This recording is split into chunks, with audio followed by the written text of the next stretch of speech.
নমস্কার। আশা করি সবাই ভালো আছেন। আর এই ভালো থাকার লড়াইয়ে আমরা সবাই দৌড়চ্ছি। এই জন্যই দৌড়চ্ছি, জীবন বড় ছোট। জীবনের মধ্যে এই ছোট সময়ের মধ্যে বৃহৎ বৃহৎ কাজগুলো করে নিতে হবে। বড় বড় কাজ থাকে। সুখের সময় হচ্ছে জন্মানোর থেকে শিশুকাল, বাল্যকাল, তারপরে থেকেই চাপ, স্কুলে যাওয়া, স্কুলের পরে কলেজের পরে ইউনিভার্সিটির, তারপরে কর্ম, বিবাহ, এক একটা করে মানুষের জীবনে চাপ আসে এবং প্রত্যেকটা মানুষ সেই কর্মগুলোকে শেষ করতে চায়। যে এক সময় এসে চিন্তা হয় জীবন যদি আর একটু বড় হতো তাহলে এই কাজটা করে যেতাম, সম্ভব না। আর সেই নিয়ে সেই জ্যোতিষীর অনুষ্ঠান, যেটা নাকি কেউ বিশ্বাস করে কেউ বিশ্বাস করে না, সেটা আলাদা কথা, যার যার মনের ব্যাপার। এটা নিয়ে কোনো রকম বিতর্কিত জায়গায় না যাওয়াই ভালো। কারণ আমি আগাগোড়া বলেছি যে পুরো জ্যোতিষ শাস্ত্র এবং যে কোনো 7টা গ্রহ, 2টো উপগ্রহ, রাহু কেতু, ছায়াগ্রহ, আর 7টা গ্রহ, 27টা নক্ষত্র, এর যে 12টা রাশি, এই প্রত্যেকটা নেচার মানুষের ওপর পড়ে। কার দ্বারা পড়ে? সূর্যের দ্বারা। যে সূর্য একটি নক্ষত্র, যে সূর্যের দিকে তাকান বুঝতে পারবেন তার কি বিশাল ক্ষমতা। বন্ধ হয়ে গেলে পৃথিবী বন্ধ হয়ে যাবে, সমস্ত গ্রহ বন্ধ হয়ে যাবে, সব সূর্যের আলোয় আলোকিত। পৃথিবী থেকে 13 লক্ষ গুণ বড়। 13টা পৃথিবী সূর্যের মধ্যে ঢুকে যাবে, বিশাল আকার। আর সেই সূর্যের ঘরটা যেটা রাখা হয়েছে সেটা সিংহ রাশি। তাহলে কালপুরুষের 5th হাউসের ঘর, পঞ্চম ঘর, মেষ, বৃষ, মিথুন, কর্কট, সিংহ। তাহলে শরীর হিসেবে ভাগ করলে দেখায় মাথা, গলা, কাঁধ, বুক, পেট, এই পর্যন্ত সিংহ রাশিতে এসে শেষ হয়েছে। আমরা সবসময় বলি যে অগ্নি, পৃথ্বী, বায়ু, জল। এই অগ্নি মেষ রাশির মঙ্গলের অগ্নি, সিংহ রাশির রবির অগ্নি, ধনু রাশির বৃহস্পতির অগ্নি। 3 অগ্নির 3 রকমের ডিফারেন্স, 3 রকমের নেচার। সিংহের অগ্নি নিথর, নিস্তব্ধ, দহন ক্ষমতা আছে।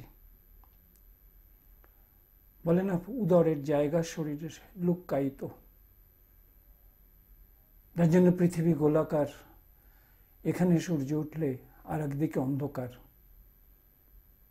আবার সেই দিকে সূর্য উঠলে আমাদের দিক অন্ধকার। সেই জায়গায় 5th হাউস থেকে যে বিকাশের ঘর রাখা হয়েছে সেটা সূর্যকে দিয়ে বিকাশ করা হয়েছে। তাহলে সিংহ রাশির প্রভাব গিয়ে সব গ্রহগুলোর, সব রাশিগুলোর ওপর পড়ে। সিংহ রাশির দেখবেন 8ম ঘর বৃহস্পতির ঘর, 5ম ঘর বৃহস্পতির ঘর, 7ম ঘর কুম্ভের ঘর, 6ষ্ঠ ঘর মকরের ঘর। সিংহ রাশির 2য় ঘর কন্যার ঘর, 3য় ঘর তুলার ঘর, দ্বাদশ ঘর চন্দ্রের ঘর, একাদশ ঘর বুধের ঘর, 10ম ঘর শুক্রের ঘর বৃষ রাশির, আর 9ম ঘর মঙ্গলের ঘর সিংহ রাশি থেকে। সেই জায়গাটাই এই রাশি ভেদে এই যে ঘরগুলোকে সে আগলে রেখে দিয়েছে। তাহলে সেই 3 আগুনের 3 রকম ক্ষমতা। কালপুরুষের মেষের হচ্ছে দহন ক্ষমতা মারাত্মক, জেদ, রাগ, এগিয়ে যাওয়া, করবই, এই নেচার কাজ করে। আবার সিংহ রাশির ধীরে ধীরে এগোই, আস্তে আস্তে করি, কিন্তু শেষ করব, তার দহন ক্ষমতা আলাদা। আবার বৃহস্পতির অগ্নি রাশি, ধনু রাশি, জ্ঞানের ভাণ্ডার, গুরু, কালপুরুষ থেকে নবম ঘর, সেখানে সমস্ত চাপা আগুন। ঠিক এইভাবেই নেচারগুলোকে ধরে ধরে ধরে ধরে মানুষের বিচার হয়। কোন রাশি পেয়েছে, কোন লগ্নে জন্ম হয়েছে, সেই লগ্নটার নেচার কি, সেই গ্রহটার নেচার কি, কোন নক্ষত্রে পরিবেষ্টিত হয়ে আছে তার নেচার কি, সেই জায়গাটা দিয়ে বিচারটা এগোয়। ওই যে বলে সবাই বিদ্যায় ভালো হবে, স্বভাবে ভালো, ভালো ভালো কথা বলে, ভালো ভালো কথা এর বিকাশ থেকে বলা যায়, আবার খারাপ কথাগুলো তার বিকাশ থেকেই বলা যায়। তো জ্ঞান আর অজ্ঞান দুটো কথা আছে। সেই জায়গাটায় দেখবেন যে উদাহরণস্বরূপ বোঝানোর জন্য, ধরুন মেষ লগ্ন কন্যা রাশি, কন্যা রাশি বুধের রাশি, মেষ লগ্ন মঙ্গলের লগ্ন। তাহলে মঙ্গলের লগ্ন, যার সপ্তমপতি শুক্র, অষ্টমপতি মঙ্গল, নবমপতি বৃহস্পতি, দশমপতি শনি, একাদশপতি শনি, দ্বাদশপতি বৃহস্পতি, দ্বিতীয়পতি শুক্র, তৃতীয়পতি বুধ, আর চতুর্থপতি চন্দ্র, পঞ্চমপতি রবি, আর ষষ্ঠপতি হচ্ছে বুধ। তাহলে সেই মেষ লগ্নে তৃতীয় ষষ্ঠ হচ্ছে বুধ, এবং তৃতীয় সপ্তম আর তার একাদশ মেষ লগ্নের, এই তিনটে বায়ু রাশির ঘর। একটা বুধের ঘর মিথুন রাশি, আর একটা শুক্রের ঘর তুলা রাশি, আর একটা কুম্ভ রাশি শনির ঘর। এই তিনটে বায়ুর ঘর। তিন বায়ুরও প্রভাব তিন রকম আছে। মিথুন রাশি অযথা ছোটাছুটি করে, দ্রুত, দ্রুতর মধ্যে নিষ্ক্রিয় চিন্তাধারা বেশি থাকে। আবার তুলা রাশির মধ্যে শিল্পকলা থাকে, অনেক আশা থাকে, কারণ ওখানে 14, 15, 16 তিনটে নক্ষত্র আছে, চিত্রা, স্বাতী, বিশাখা। সেই জায়গাটায় তিন বায়ু রাশি, সেটাও বায়ু রাশি। সে বায়ু উদ্দাম না, সে বায়ু হচ্ছে কন্ট্রোল, সমান, যার জন্য তার চিহ্ন দাড়ি পাল্লা, দুদিকে সমান। পড়াশুনো করব, জ্ঞান নেব, আঁকব, শিক্ষা সংগ্রহ করব, হস্ত নৈপুণ্যে পাকা হব, গানে ভালো হব, এগুলো তার মধ্যে লুকিয়ে আছে। আবার কুম্ভ রাশি, সেও বায়ু রাশি, তার মধ্যে রয়েছে চাপা স্বভাব, বেষ্টনীর বাইরে যেতে পারে না, শাইনেস, লাজুকতা, ঝাঁঝালো রাগ থাকে, ঘরে থাকে। কুম্ভের প্রতীক হচ্ছে একটি ঘট।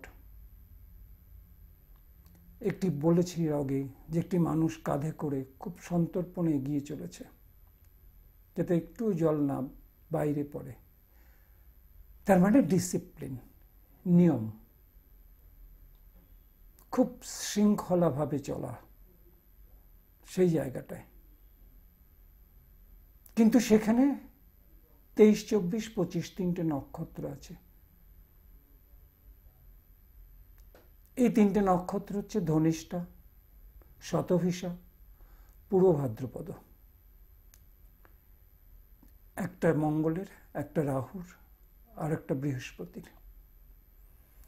এবং সেই জায়গাটায় সেই যে নক্ষত্রে পড়বে, সেই নক্ষত্রের নেচার, রাশির নেচার, এইভাবে বিচারটা আসে। এবার সেই জায়গায় মেষ লগ্ন কন্যা রাশির ক্ষেত্রে লগ্নপতি ষষ্ঠপতি হচ্ছে ষষ্ঠ চন্দ্র। তাহলে ষষ্ঠপতি বুধ কোথায় আগে দেখতে হবে, মানে রাশি অধিপতি কোথায় বসে আছে। চন্দ্র কন্যা রাশিতে বসে আছে। চন্দ্র যে ঘরে থাকে সেই ঘর রাশি বলে বিবেচনা করা হয়।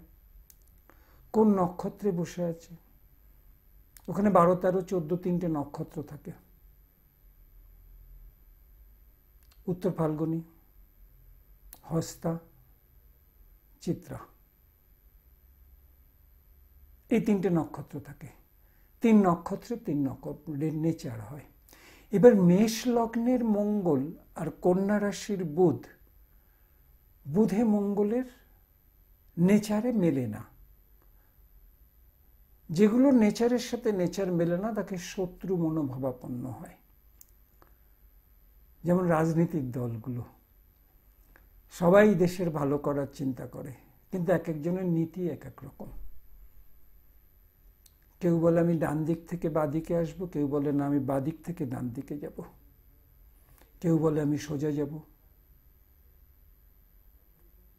এক একটা নীতির উপর এক একটা রাজনীতির দল যেমন দাঁড়িয়ে থাকে, সে তার জায়গায় সে ঠিক, অন্যদিকে সে ভুল। আবার যে ভুল সে বলছে ও ভুল, আমি ঠিক। কিন্তু জ্যোতিষশাস্ত্র তো অঙ্কের হিসেব, ওকে ভুল ওকে খারাপ বললে হবে না। এখানে বুধ মঙ্গলের, যেহেতু কন্যা রাশি বুধের রাশি, ওটা বুধের ঘর, ওখানে শুক্র নিচস্থ হয়, বুধ তুঙ্গস্থ হয় কন্যা রাশিতে। তাহলে সেই জায়গায় ষষ্ঠ ঘর, ষষ্ঠ ঘরকে আমরা কি বলি? রিপু ঘর। তাহলে শরীরের রিপু আছে, আমরা সেই রিপু ভাবকে কিভাবে চালনা করব, কিভাবে পরিচালনা করব, সেই ভাবটা সেই ষষ্ঠ ঘর থেকে প্রকাশ পায়। ষষ্ঠর অধিপতি যে নক্ষত্রে থাকে, ধরলাম সে 13 নম্বর নক্ষত্রে আছে, চন্দ্রের নক্ষত্রে। তাহলে চন্দ্র চন্দ্রের নক্ষত্রে আছে, হস্তা নক্ষত্র চন্দ্রের নক্ষত্র। তাহলে সেই চন্দ্র, কন্যা রাশি থেকে চন্দ্র হচ্ছে একাদশ ঘর, আর মেষ লগ্ন থেকে তার হচ্ছে চতুর্থ ঘর। তাহলে সেই চন্দ্র বসে আছে তার ষষ্ঠ ঘরে। এবার বুধ বসে আছে, বুধ রবি বসে আছে মীন রাশিতে, বোঝানোর স্বার্থে ধরলাম। তাহলে লগ্নের দ্বাদশে রবি এবং বুধ বসে আছে। ওখানে নক্ষত্র আছে পূর্ব ভাদ্রপদ, উত্তর ভাদ্রপদ এবং রেবতী, 3টে নক্ষত্র আছে। একটা বুধের, একটা শনির, আর একটা বৃহস্পতির। এই বৃহস্পতি, রবি বসে আছে উত্তর ভাদ্রপদে, বুধ বসে আছে উত্তর ভাদ্রপদে। তাহলে রবির দীপ্তাংশের মধ্যে যদি কোনো গ্রহ ঢুকে যায় তাহলে তাকে দগ্ধ বলা হয়, মানে পুড়ে যাওয়া। কোনো আগুন জ্বলছে, আপনি যদি সেই আগুনের সামনে, একটা মাপ আছে, সেই মাপের সামনে নিয়ে যান, আপনার হাত পুড়ে যাবে। সেরকম গ্রহটি, তাহলে রবির দীপ্তাংশটা কত? রবির দীপ্তাংশ 15 ডিগ্রি, 7.5 ডিগ্রি আগে আর 7.5 ডিগ্রি পিছনে। এর মধ্যে যে গ্রহ আসবে সেই গ্রহ দগ্ধ হিসেবে চিহ্নিত হবে, পুড়ে যাওয়া হিসেবে চিহ্নিত হবে। তার মানে, এবং মীন রাশিতে বুধ নিচস্থ, বলহীন। তাহলে সেই বলহীন গ্রহটি বলবত্তা এবং দগ্ধ, সেই অবস্থায় সেই রাশি অধিপতি মীন রাশিতে বসা, দ্বাদশে বসা। তাহলে তার লগ্নাধিপতি অষ্টমপতি কোথায় বসা? কোথায় বসা? মঙ্গল। বোঝানোর স্বার্থে মঙ্গল মকর রাশিতে, 22 নম্বর নক্ষত্রে, শ্রবণা নক্ষত্রে। তাহলে মঙ্গল 10ম স্থানে বসা শনির ঘরে। শনি কোথায়? শনি ধরলাম 9মে বসা, বৃহস্পতির ঘরে। বৃহস্পতি কোথায়? বৃহস্পতি কর্কট রাশিতে বসা। তাহলে বৃহস্পতি কর্কট রাশিতে তুঙ্গস্থ হয়, বলবত্তা বৃদ্ধি করে। তাহলে বৃহস্পতি মঙ্গল সমসপ্তম হয়ে গেল। মঙ্গল মকর রাশিতে বলবত্তা বৃদ্ধি পায় এবং বৃহস্পতি কর্কট রাশিতে বলবত্তা বৃদ্ধি পায়। তাহলে কত ডিগ্রি পায়? 5 ডিগ্রি। মঙ্গল কত ডিগ্রি পায়? 28 ডিগ্রি বলবত্তা। তাহলে 2 বলবান গ্রহ সমসপ্তম 180 ডিগ্রিতে বসে আছে। তাহলে জাতকের কর্মস্থান, আপনাকে জিজ্ঞেস করলো কর্মস্থান কিরকম? চন্দ্রের দশায় জন্ম, কর্ম কখন সে করতে যায়? 23-24 বছরে, 22-23-24 এই বছরে। তাহলে তার কোন দশা চলবে? চন্দ্রের দশা কতটুকুনো পেয়েছিল? চন্দ্রের 10 বছরের দশা।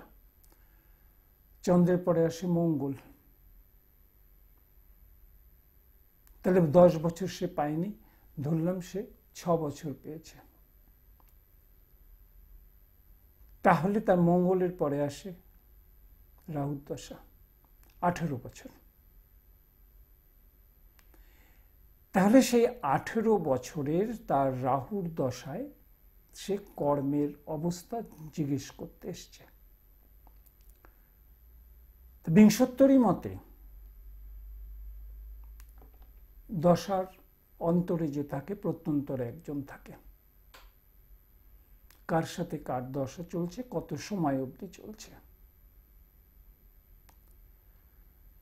সেটাও ঠিক নক্ষত্র হিসেবে হয়।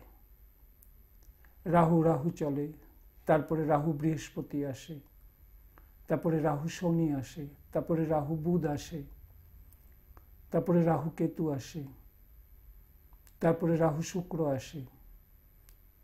এইভাবে ভোগ করতে করতে চলে। আবার প্রত্যন্তর দশা এরকম নক্ষত্র হিসেবে আসে সেই জায়গাটা থেকে। তো সেখান থেকে যেই জায়গাটায় তার দশাটা চলছে তার অবস্থান কোথায়? রাহুর দশায় জিজ্ঞেস করতে এসছে কর্মের অবস্থান। গোচর ফল সেই সময় কি থাকে, মানে বর্তমান অবস্থান প্ল্যানেট পজিশনের কি আছে সেটা দেখা সেই জায়গাটা, এবং তার সাথে তার দশা কি আছে। এবং মেষ লগ্ন, তার নেচার মঙ্গলের নেচার, এবং তার অন্তর বুধের।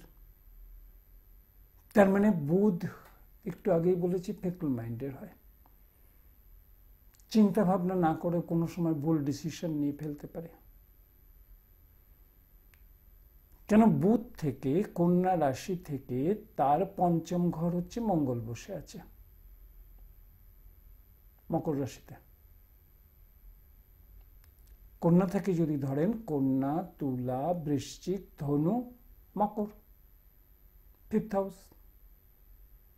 6th হাউস কুম্ভ।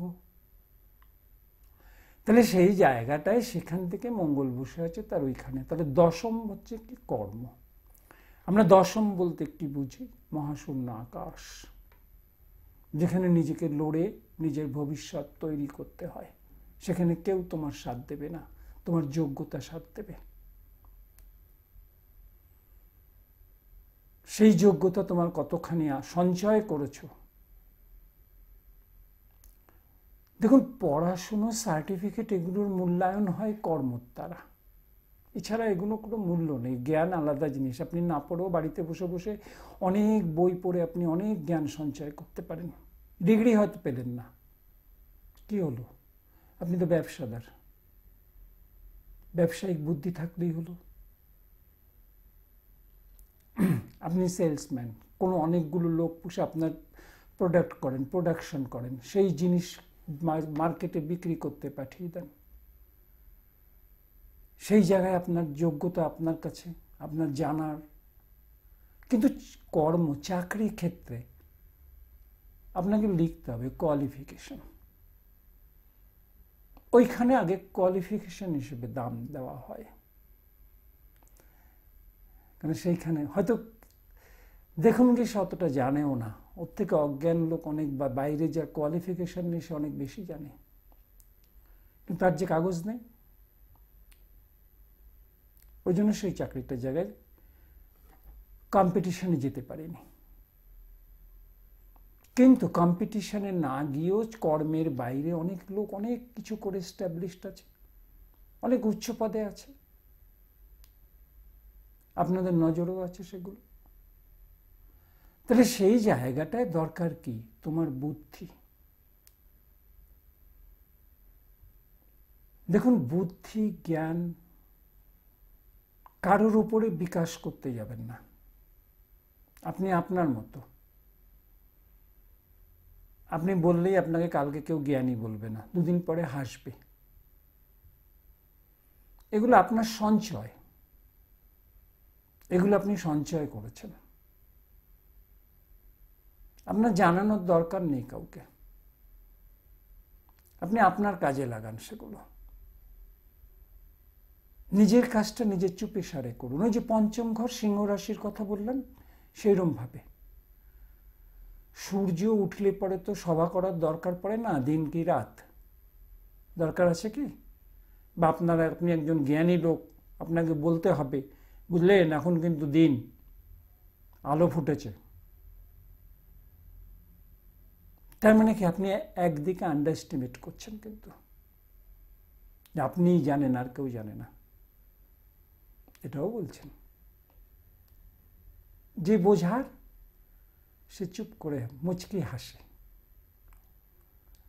সেই হাসি সে দেখতে পায় না, কিন্তু সেটা ভিতরের বাঁকা হাসি। মনে মনে একটা কথাও হয়তো বলে, সে শুনলো কি না শুনলো তাতে তার কিছু যায় আসে না। যোগী পুরুষ দেখেছেন তো? আমি এই বাবাজি মাতাজির কথা বলছি না, যে শরীরকে নিজের মতো, নিজের মনকে নিজের মতো কন্ট্রোল করে রেখেছে, নিজের জ্ঞানকে সে সঞ্চয় করে রেখেছে। সে যেখানে সেখানে সব কথা বলে না। সেটা কিন্তু শনির কাজ। শুধু মিটে মিটে হাসবে। আপনি হয়তো ভাবলেন কিচ্ছু বলে না, বুঝতে পারে না হয়তো। সে জানে, সে বাধ্য না আপনাকে প্রকাশ করে। দেখেন, তার কাছে তো ইন্টারভিউ দিতে আসেনি আপনার কাছে যে তাকে প্রকাশ করে আপনার কাছে চাকরি পাবে। সে বকে যাচ্ছে, বকুক। এই ব্যাপার, এই নেচার নিয়ে চলুন। আপনি আপনার জন্য জন্মেছেন, আপনার বাবা মার জন্য, আপনার ফ্যামিলির জন্য, আপনার বন্ধু বান্ধবের জন্য। আপনি যে পরিবেষ্টিত হয়ে আছেন তার মধ্যে আপনি থাকুন, এর বাইরে যাবেন না। কেন? সফলতা মানুষের মাথা ঘুরিয়ে দেয়, সে নিজেকে ঠিক রাখতে পারে না। আর যখনই সে নিজেকে ঠিক রাখতে পারে না, সেখান থেকে জন্ম হয় হতাশার। হতাশা যখন গ্রাস করে, তখন আমরা জ্যোতিষ ভাষায় বলি ওই শনিচন্দ্রের যোগ, বিষ যোগ। না, ডিপ্রেশন নিজে তৈরি করে, হতাশা নিজে তৈরি করে। যখন আমার আমিত্বকে কেউ স্বীকার করে না, আমার আমিত্বকে যখন কেউ অবজ্ঞা করে, সে অহংকারিত, সে রেগে যায়, ক্রোধের বিকাশ ঘটায়। কিন্তু যার উপর বিকাশ ঘটাচ্ছে সে পাত্তাই দিচ্ছে না, তখন সে আরো রেগে যায়। এইটা হচ্ছে সেই মঙ্গলের ব্যাপার। ওই যে দশম ঘরে মঙ্গল, কর্মের ঘরে, এইখানে সে কোনো রকম কোনো প্রোটেস্ট করা। চাকরি যখন করছি, প্রোটেস্ট মানায় না সব জায়গায়। আপনাকে নতমস্তকে থাকতে হবে। আর যদি আপনি স্ট্রেট ফরওয়ার্ড হন, চাকরি দরকার নেই, গেলে কিছু যায় আসে না, আমার কালকে আরেকটা জোগাড় করে নিতে পারবো বলে দিয়ে বেরিয়ে আসবেন, তাহলে পকেটে রেজিগনেশন লেটার রেখে দেবেন। মালিক পক্ষের সাথে কোনো কথা যদি আপনার পছন্দ না হয়, সঙ্গে সঙ্গে সই করে দিয়ে চলে আসবেন। আপনার তো যোগ্যতা আছে, আপনি আরেকটা জোগাড় করে নিতে পারবেন। কিন্তু আজকালকার দুনিয়া তো সেই না, সেই রকম না। সেই মঙ্গল তো সেই রকম কাজ দেবে না। কেন? মঙ্গল তো চন্দ্রের নক্ষত্রে, চন্দ্র তো আবেগ, চন্দ্র তো ইমোশনাল আবেগ একই। চন্দ্র তো জলকারক গ্রহ। কাজে সেই জায়গাটায় মঙ্গল যদি অগ্নিকারক গ্রহ হয়, চন্দ্রের নক্ষত্রে বসলে জলপ্রধান যোগ হয়। তাহলে আগুনে জলে মিশলে কি হয়?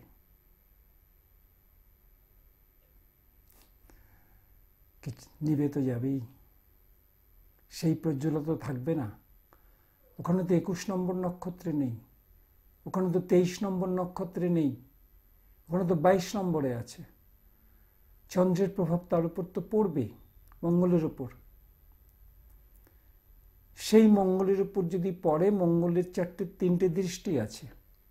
চতুর্থ দৃষ্টি সে মেষ লগ্নকে দেখবে, লগ্ন দিকে দৃষ্টি দিয়ে রেখে দেবে।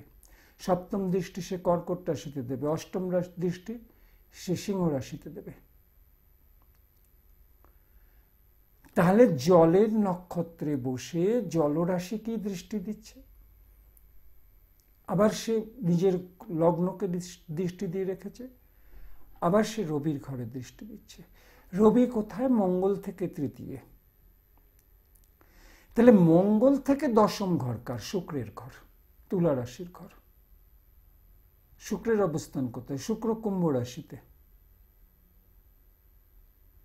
25 নম্বর নক্ষত্রে। বলদায়ক হয়ে ওঠে না, আস্তে আস্তে তুঙ্গস্থের দিকে যাচ্ছে। আর বুধ আর রবি রয়েছে শনির নক্ষত্রে। তাহলে সেই জায়গাটায় তার যে দশা, নিশ্চয়ই তার তখন রাহুর দশা চলবে। তাহলে কর্মের প্রভাব, তাহলে রাহু কোথায়? আমি বোঝানোর স্বার্থে ধরে নিলাম রাহু এবং কেতু। কেতু বসে আছে লগ্নে, রাহু বসে আছে তুলা রাশিতে। তাহলে মঙ্গল থেকে 10ম ঘর হচ্ছে তুলা রাশির ঘর, সেখানে রাহু বসা। রাহু কি? ছায়া গ্রহ। যে কোনো রকম গ্রহের পরিব্যাপ্তি বড় না, কোনো গ্রহ হিসেবেই চিহ্নিত করা হয় না, নেচার ধরা হয়। কেন? যোগাযোগ করা, ছেদ বিন্দু। সেই জায়গাটায় ছায়া বলে না, আপনি দাঁড়ালে আপনার ছায়া পড়ে। অন্ধকারে দাঁড়ালে তো ছায়া পড়বে না। তাহলে শুক্রের ঘর বায়ু রাশি, রাহু তুঙ্গস্থ হয় মিথুন রাশি, বায়ুর ঘরে। আবার কিছু কিছু শাস্ত্রে বৃষ রাশি, শুক্রের ঘরে। তাহলে শুক্রকে তাহলে রাহু ভালোবাসে, বুধকে ভালোবাসে। এই দুটো ঘরে সে, দুটো মত আসে, দুটো মতে সে এই দুটো ঘরে সে হয়। তাহলে শুক্র রাহুকে সে ভালোবাসে, শুক্র বুধকে। তাহলে সেই রাহুর উল্টো পথে চলে, ক্লকওয়াইজে চলে, আর সবাই অ্যান্টি ক্লকওয়াইজে চলে। তাহলে রাহু যদি ওখানে বসে, তাহলে রাহুর যে দৃষ্টি গিয়ে পড়বে, 7ম দৃষ্টি লগ্নে পড়বে। তাহলে একটা কথা কিন্তু আপনি বলতে পারেন যে আপনার যে কোনো সরকারি করুন বা আধা সরকারি করুন, বা আপনি প্রাইভেট ফার্মে মানে নিজস্ব কোনো সে চাকরি করেন, বদল আপনার আছে। বদল অনেক রকম হতে পারে, কর্মবদল হতে পারে, সরকারি চাকরিতে চেঞ্জ হতে পারে, যেখানে চাকরি করছেন সেখান থেকে দূরে চলে যেতে। কারণ লগ্নটা চর লগ্ন, অগ্নিরাশি। মঙ্গল চর লগ্নে, চর রাশিতে এবং পৃথ্বী রাশিতে বসা। পৃথ্বী কি? কঠিন, জড়। ওটা শনির ঘর, বিকাশ ঘটে না শনির। তাই জন্য শনি কুম্ভে গিয়ে মূল ত্রিকোণে পৌঁছায়। সেই জায়গাটায় দাঁড়িয়ে আপনাকে সেই কর্ম, তাহলে রাহুর অবস্থানের উপরে, যেহেতু রাহু তুলা রাশিতে বসা, দশা চলছে রাহুর, তাহলে তার সাথে তার রাহুর সাথে যে চলছে তার অবস্থান এবং প্রত্যন্তরে যে চলছে তার অবস্থানের উপর নির্ভর করে তার কর্মের অবস্থান। স্বভাবগতভাবে লোকটি কিরকম, জাতক বা জাতিকা যেই হোক কিরকম হবে, বুদ্ধিদীপ্ত, রবি দ্বাদশে বসা, পঞ্চম ঘর বিকাশ, উচ্চশিক্ষা, সে দ্বাদশে বসা, বৃহস্পতি দ্বাদশপতি বৃহস্পতি চতুর্থে বসা, বৃহস্পতির নবম দৃষ্টি রবি বুধের ওপরে আছে, দ্বাদশ ঘরে আছে, বৃহস্পতির নবম দৃষ্টি থাকে, বৃহস্পতির পঞ্চম দৃষ্টি থাকে, বৃহস্পতির সপ্তম দৃষ্টি থাকে। সালে সেই নবম দৃষ্টি বৃহস্পতির গিয়ে পৌঁছেছে দ্বাদশ ঘরে। তাহলে পঞ্চম পতিকে বৃহস্পতি দ্বাদশে দৃষ্টি দিয়ে রেখেছে। তাহলে জাতকের পিতার শরীর খারাপ বা জাতিকার পিতার শরীর খারাপ হতে পারে, বা সেই ক্ষেত্রে এই জায়গাটায়, এবং রবি যেহেতু উচ্চ পদে আসীন করে এবং উচ্চ ক্ষমতা শূন্য পদে আসীন করে, যেহেতু দ্বাদশপতি চতুর্থে বসা, চতুর্থ হচ্ছে সুখের ঘর, এবং চতুর্থপতি ষষ্ঠে বসা, কন্যা রাশিতে বসা, তাহলে সেই চতুর্থপতি বৃহস্পতি পঞ্চম দৃষ্টি দেবে মঙ্গলের ঘরে বৃশ্চিক রাশিতে, এবং বৃহস্পতির সপ্তম দৃষ্টি মঙ্গলকে দিয়ে রেখেছে, বৃহস্পতির নবম দৃষ্টি রবি আর বুধকে দিয়ে রেখেছে। তাহলে সেই জায়গাটায় বৃহস্পতির ওই কর্কট রাশিতে যে নক্ষত্র আছে 7, 8, 9, পুনর্বসু, পুষ্যা এবং অশ্লেষা, এই তিনটে নক্ষত্র আছে, ঠিক একই নক্ষত্র রয়ে গেছে মীন রাশিতে 25, 26, 27, পূর্ব ভাদ্রপদ, উত্তর ভাদ্রপদ, রেবতী। তাহলে একই নক্ষত্রের ঘরে বৃহস্পতি সেই ঘরকে বেঁধে রেখেছে, টেনে রেখেছে। আপনাকে উঁচু পাঁচিল থেকে ঝুলিয়ে দেওয়া হলো, তা দড়িটা একটা কোমরে দড়ি বেঁধে সেই দড়িটাকে টেনে রাখা হলো, আপনি নিচে পড়লেন না। আপনার ওইখানে ঝুলিয়ে দেওয়া হয়েছে, যে কাজটা আপনি করছেন সেই কাজটা হয়ে গেলে আপনাকে ওই দড়ি ধরে উঠিয়ে নেওয়া হবে। এবার যদি শত্রু ধরে তাহলে ছেড়ে দেবে, যে পড়ে হাত পা ভাঙুক, আর যদি মিত্র ধরে তাহলে উঠিয়ে নেবে। তাহলে এখানে প্রশ্ন যে শত্রু ধরবে না মিত্র ধরবে। যদি বৃহস্পতি শনির নক্ষত্রে থাকে তাহলে জানবেন যে মিত্র ধরেছে। কেন? শনি নাশ করায় না, শনি অনেক আয়ুবর্ধক, কষ্ট দেয়, শিখিয়ে কষ্ট দেয়। সেখানে মিত্র ওই হিসেবে মিত্র আসবে পুষ্যা নক্ষত্রের উপরে। কেননা যদি তার চন্দ্রের নক্ষত্রে জন্ম হয়, 13 নম্বর নক্ষত্রে যদি জন্ম হয়, তাহলে তার 15 রাহুর নক্ষত্রটা ভালো না। গোচরে যে গ্রহ সেই সময় যে নক্ষত্রে আসবে, ওই নক্ষত্রের সময় তার বাজে সময় আসবে।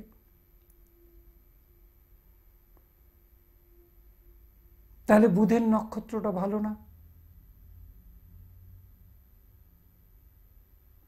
তাহলে শুক্রের নক্ষত্রটা ভালো না। এই 3টে নক্ষত্র, 3 তিরিকে 9টা নক্ষত্রে যখন এই 9টা 7টা আর 2টো 9টা গ্রহ যখন পারাপার করবে, সেই সময় তোমার খারাপ যাবে গ্রহের দৌড় অবস্থানে। রাহু কেতু 1.5 বছর থাকে এক ঘরে, বৃহস্পতি 1 বছর থাকে, শনি 2.5 বছর থাকে, 2.5 বছরের একটু কম থাকে, আর শুক্র 28 দিন থাকে, বুধ 18 দিন থাকে, মঙ্গল 45 দিন থাকে। এইভাবে যে যতদিন সেই নক্ষত্র পার করবে, তাহলে সেই প্রভাব জাতক বা জাতিকা ভোগ করবে। এবার আনুষঙ্গিক তার আরো দেখতে হয় নবাংশ চার্ট, তার দশমাংশ, চতুর্থাংশ, প্রত্যেকটা যদি দেখে নেওয়া যায় তাহলে বলা যায় যে সেই জায়গাটা থেকে জাতক বা জাতিকার উন্নতি আছে কি না। মেষ লগ্ন, কন্যা রাশি, বুধ এবং মঙ্গলের যে দুটো অধিপতি, যে দুটো, একটা ইঞ্জিন একটা গার্ড, গাড়িটাকে চালিয়ে নিয়ে যাচ্ছে, সেই গাড়িটা দ্রুত গতিতে চলতে চলতে লাইনচ্যুত হবে না তো? তাহলে আনুষঙ্গিক যারা রয়েছে, যেমন রেল লাইন, যেমন চাকা, যেমন ইলেকট্রিসিটি বা আগে বাষ্পীয়, সেই সব আনুষঙ্গিকরা ঠিক আছে তো? সেই আনুষঙ্গিক গ্রহরা যদি পাশে সাপোর্ট দিয়ে দেয় তাহলে সে এগোতে পারবে। আর যদি আনুষঙ্গিক কোনো সাহায্য না করে, বাজে বাজে জায়গায় সম্পর্ক তৈরি করেছে, তৃতীয়, ষষ্ঠ, অষ্টম, দ্বাদশ, এদের সাথে সম্পর্ক স্থাপন করে তাদের দশাগুলো প্রত্যন্তরে অন্তরে ঢুকে গেছে, তাহলে সেই জায়গাটা সে জাতক বা জাতিকা ভোগ করবে, খারাপ ফল ভোগ করবে। মেষ লগ্নের মধ্যে উদারতা আছে। কেন উদারতা আছে? ওখানে অশ্বিনী, ভরণী, কৃত্তিকা তিনটে নক্ষত্র আছে। কেতুর নক্ষত্র, আমি আগের দিন বলেছিলাম, কেতুর নক্ষত্র দিয়ে কালপুরুষের ছক শুরু। গোপনভাবে জীবন থাকে পৃথিবীতে মায়ের গর্ভে। 2 শুক্র, ভোগে জন্ম। 3 রবির নক্ষত্র, বিকাশ, সূর্যের বিকাশ। তারপরে এগিয়ে চলে বৃষ, মিথুন, কর্কট, সিংহ, কন্যা, তুলা, বৃশ্চিক, ধনু, মকর, কুম্ভ, মীন, এইভাবে এগিয়ে চলে। কাজে সে এগিয়ে যাওয়ার পদ্ধতি তার জীবনপঞ্জি, জীবন চলনার উপর নির্ভর করে। কেন, চালক তো সে নিজে। সে যদি স্থিতিশীল হয়, চিন্তা করতে পারে যে আমার জীবন কোন দিকে গেলে, আমি একটা কথা বলি না, ক্ষমতায় লোকের মতিভ্রম ঘটে আর বিনাশকালে বুদ্ধি নাশ ঘটে। যে অন্যের ক্ষমতা, অন্যের জ্ঞান, অন্যের অহংকার, এইগুলো নিয়ে বেশি চিন্তা করে, সে হতাশাগ্রস্ত রোগী। আমি কে আছি সেটা ভাবে না। আমাকে আমার জন্য, আমি তো এসছি একা, যাব একা, এসছি দুজনের মাধ্যমে, যাব একা, অতএব আমাকে কিছু করে রেখে যেতে হবে এবং সেটা আমার দ্বারাই করতে হবে। যে যে নেচারগুলো আমাকে সাপোর্ট দিচ্ছে, আমি তো সবসময় নেচারের উপর, নেচার ভগবান, ঈশ্বর, আল্লাহ, যিশু, যাই বলুন, নেচার তার অবস্থান, তার রূপ, তার প্রকৃতি আমরা তৈরি করেছি পাওয়ার, মেডিটেশন করার জন্য, তার কথা চিন্তা করে শক্তি সঞ্চয় করি। কিন্তু একটা নেচার, একটা ঈশ্বর, যাই বলুন, আছে, সেই পাওয়ার আছে। সেই পাওয়ার নিজের মধ্যে নিয়ে আসতে হয় মনের জোর দিয়ে। হবে না কেন? আর একবার চেষ্টা করি। এই জোরটা কে দেয়? এটা কিন্তু মঙ্গল দেয়। এই বুদ্ধিটা কে দেয়? তাৎক্ষণিক বুদ্ধি বুধ দেয়, আর লং টাইম বুদ্ধি বৃহস্পতি দেয়। ভোগ কে করায়? আমি বলি শুক্র করায়। যোগাযোগ কে করায়? রাহু করায়। সমস্ত জিনিসগুলো ভিতরে গুছিয়ে কে রাখে? কেতু রাখে। আর সমস্ত জীবনের আনুষঙ্গিক জিনিস আপনার ভিতরে আপনি গুছিয়ে রাখুন, যাতে জীবনে আপনার চলার পথে কোনো বাধার না সম্মুখীন হতে হয়। সব বাধাকে অতিক্রম করে আপনি এগিয়ে চলুন। ভালো থাকুন, ভালো রাখুন। আবার দেখা হবে। নমস্কার।